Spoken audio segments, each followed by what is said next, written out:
Okay. Hi, everyone. The activity that we're going to be doing today is called a heart map. This was invented by Georgia Hurd, and it's used as something you can refer back to as inspiration, whether it's for creative writing, opinion writing, doing small moments, poetry, or even a piece of art, or maybe even a topic that you want to explore in science.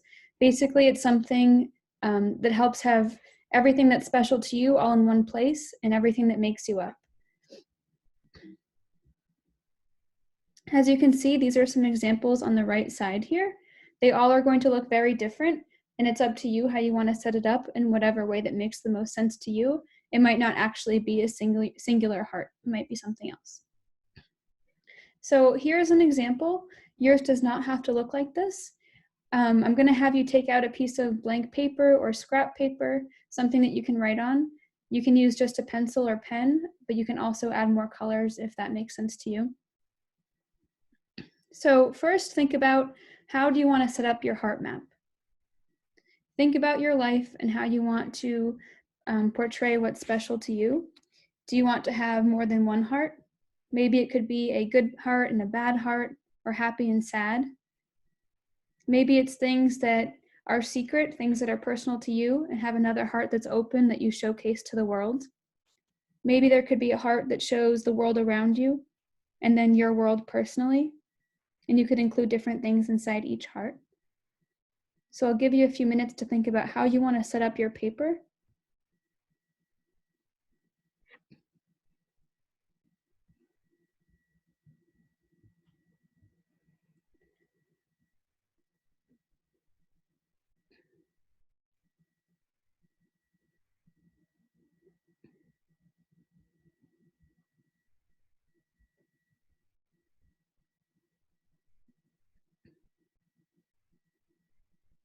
And feel free to pause the video if I'm going too fast and you need more time to add more details or catch up.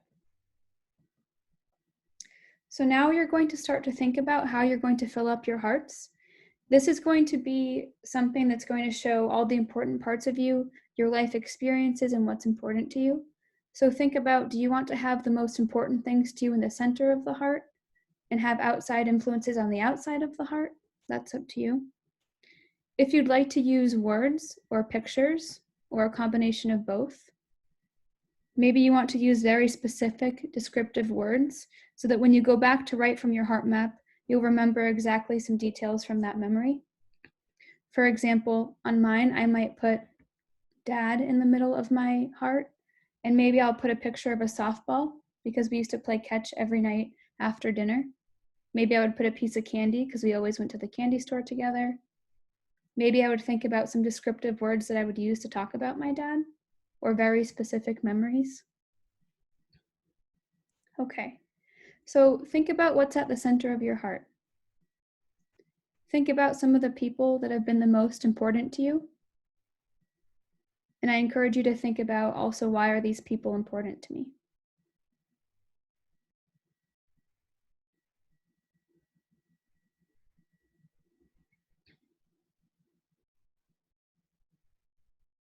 You might think about the people that you see every day, and even the people that are important to you that you don't see every day.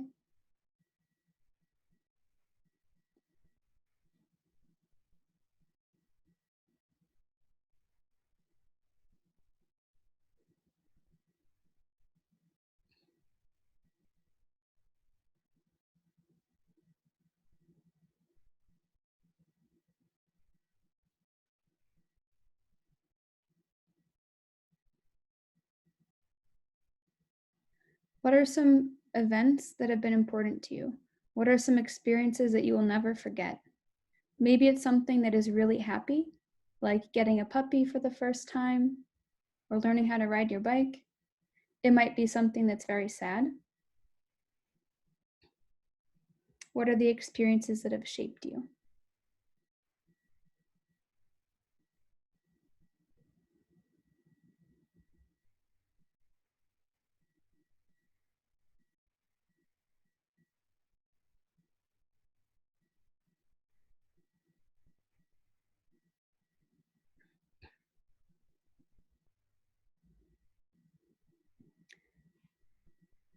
Again, I can allow you to be as descriptive as you would like. It will help you out later if you add more details. So maybe you're writing about a very happy memory. For me, I might write about making Portuguese sweetbread with my grandma. So maybe I'd write some words about what that would smell like, how I felt during that, or where I was.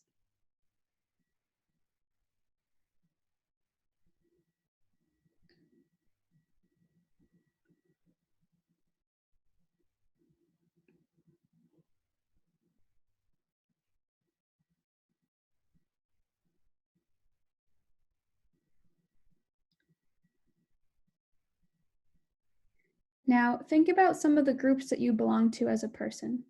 There's so many different circles of influence that you are a part of. Think about if you are part of a sports team. Maybe you have a religious group. Maybe it's your family circle or a place that you are from. Maybe it's even a sports team that you are rooting for. Maybe it's another way that you identify yourself. Maybe you identify yourself as a chef or an artist.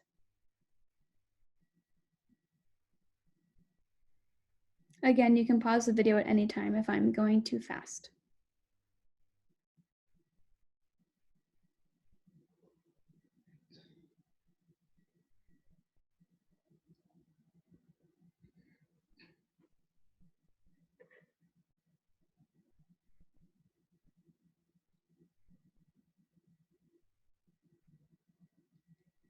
Think about the causes that are important to you. These might relate to the global goals. Maybe you're really passionate about environmental studies. Maybe you're really passionate about adopting animals and caring for animals. What worldly causes are important to you?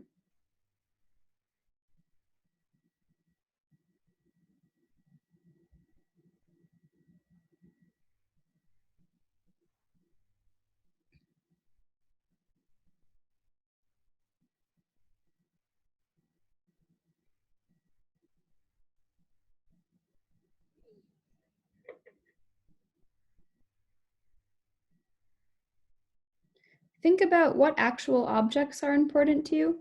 For example, maybe there is a perfect climbing tree in your backyard, and you have a lot of memories of climbing that tree or building a fort. Maybe it's a stuffed animal that someone special has given to you. What are the objects or things that are important to you?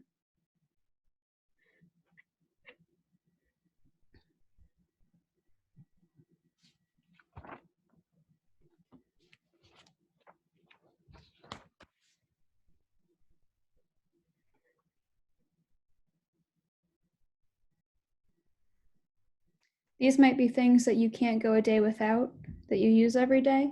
Maybe it's something that you don't use that often but has a lot of sentimental value to you.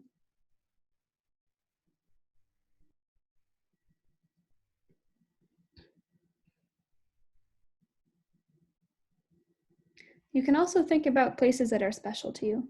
Maybe there's a certain place that you like to go on a walk, or a place where you go on a family trip every year.